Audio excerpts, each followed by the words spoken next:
So you're on your third, maybe your fourth date. Things are going well, you're feeling good. You decide to invite them over for dinner. Seemed like a bright idea at the time, but what in the world are you going to make? Well, I have two words for you. Pan sauce. Today I'm showing you the 3 reasons why pan sauces make the ultimate date night meal. For this particular example, we're making a steak au poivre, but that really doesn't matter, because once you can make one pan sauce, you can pretty much make any pan sauce. It's all about the framework, and when you understand this framework, it opens up a world of delicious possibilities.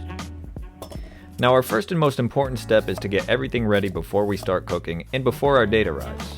If you're fancy, you call this mise en place. Which brings me to the first reason this makes for the ultimate date night meal. It's speedy. You don't want your date to watch you fumbling around, cutting yourself and dropping things. You're trying to look cool and casual, not panicked and frantic. So here's what I have prepared. I should mention, I dry brine these beautiful fillets by salting them generously and letting them sit in the fridge for about 5 hours. Normal people use a cooling rack to give the bottom some air exposure. I use chopsticks. It's time to get cracking, so we'll set our heat to medium-high and we'll add some oil with a high smoke point. This is avocado oil. When your skillet's hot, place in your fillets and do not touch them for around 4 minutes. And we'll turn them over and do 4 minutes on the other side. See all that good stuff stuck to the bottom of the pan? That's going to be incorporated back into our sauce when we deglaze. Before I take them off, I try to brown the sides a bit to get them looking pretty. Alright, we'll set those aside and remove some of our excess oil, because now we're getting to the fun part. Let's add our shallots, and a knob of butter. And I'll stir this around until the shallots turn translucent. Now add your cognac and grab your lighter as we arrive at reason number 2 this is the ultimate date night meal.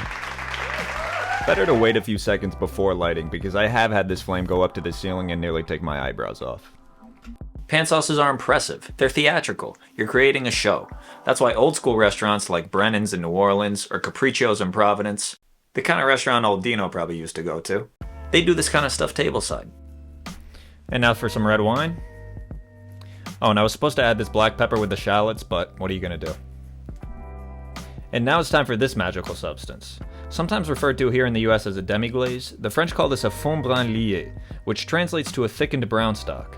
Basically, it's a brown stock so reduced and so concentrated that it becomes this gelatinous bomb of umami.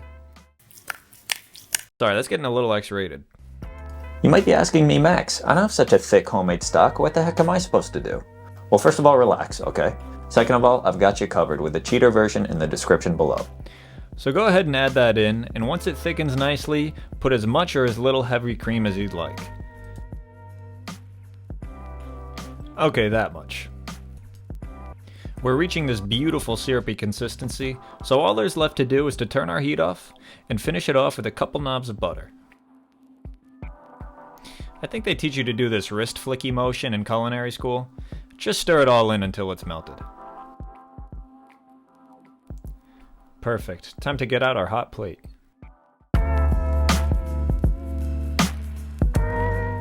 I'm serving this with smashed roasted potatoes, which are incredibly easy to make and so delicious, but use whatever side you like. I hope you've resisted the urge to drink all this sauce from a straw, because we're pouring it on top now. Garnish with a little chives or something green. And we arrive at reason number 3 this is the best date night meal. It's delicious. No, like really delicious. A perfect medium rare on the steak, and I was so pleased with the way this sauce came out. I recently had a southern lady describe a burger to me as slap your mama good. I'm not really sure what that's supposed to mean, but if there were ever a dish so good that it actually made me slap my mom, it'd probably be this.